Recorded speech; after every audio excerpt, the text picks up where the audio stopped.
হরে কৃষ্ণ। দ্বিতীয় একটা প্রশ্ন অত্যন্ত ইম্পর্টেন্ট, কারণ এটা মহাপ্রভু বলছেন বৈষ্ণবের প্রথম কর্তব্য কি, সেটা হলো অসৎসঙ্গ ত্যাগ, এই বৈষ্ণবাচার অর্থাৎ কুসঙ্গ। কুসঙ্গ কত ভয়াবহ, কুসঙ্গের পরিণাম কি, কোন কোন ভক্ত কুসঙ্গে পড়ে এই জগৎ থেকে, ভক্তি জীবন থেকে চিরতরে বিদায় নিয়েছেন।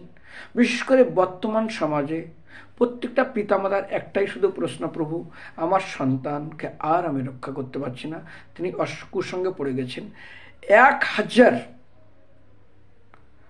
লোকের থেকে একজনকে সৎসঙ্গে অর্থাৎ সৎ চরিত্রবান বানানো অত্যন্ত কঠিন, কিন্তু 1000 লোকের থেকে প্রায় 1000 লোককেই অসৎ চরিত্র নিয়ে যাওয়ার জন্য অত্যন্ত ইজি কাজ, অত্যন্ত সরল কাজ।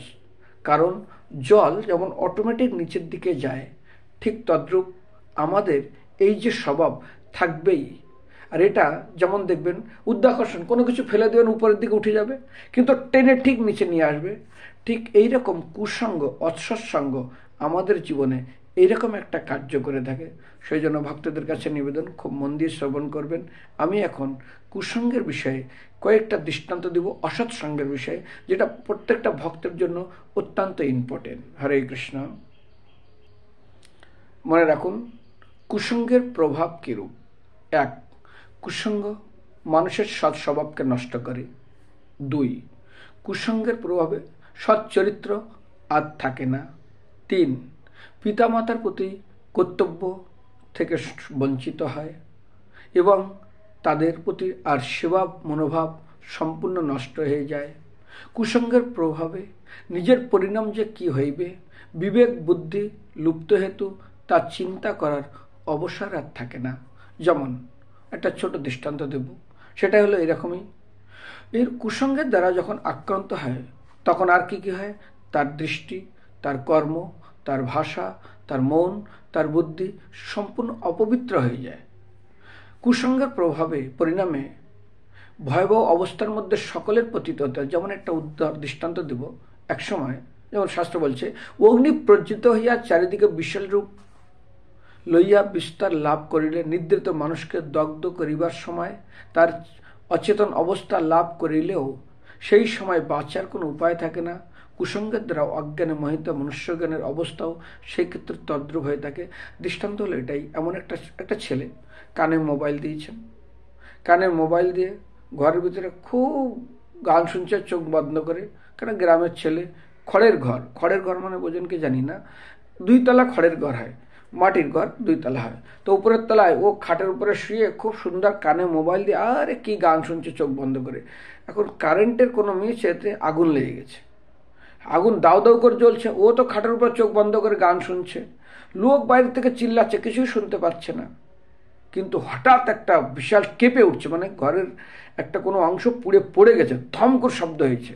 ওর সঙ্গে উঠে দাঁড়িয়েছে, দেখে ওর চারিধারে আগুন। ও দরজায় যাচ্ছে, দরজায় গিয়ে দেখে দরজায় আগুন জ্বলছে দাউ দাউ করে। ও জানলায় চলে গেছে, জানলা দিয়ে বেরোবে, দেখে সেখানে শিক লাগানো, লোহার শিক। লোক নিচের থেকে চিল্লাচ্ছে, কিন্তু ও যখন জানতে পারলো গেট দিয়ে বাইর হবে, সেখানেও গেট বন্ধ, জানলা দিয়ে বাইর হবে, ওখানে লোহার শিক। এখন বেরোবে কি করে?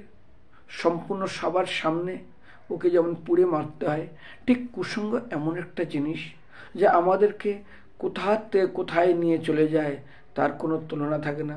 সেই জন্য কুসঙ্গের বিষয়ে আমি কয়েকটা দৃষ্টান্ত দিব, যেটা প্রত্যেকটা ভক্তকে জানা উচিত। কারণ মহাপ্রভু বলেছেন অসৎ সঙ্গ ত্যাগ, এই বৈষ্ণবাচার। সেই জন্য আমরা দেখবেন গাভী যখন দেওয়া হয় না, তো অনেক সময় গাভী কি করে, তিনি প্রস্রাব করে।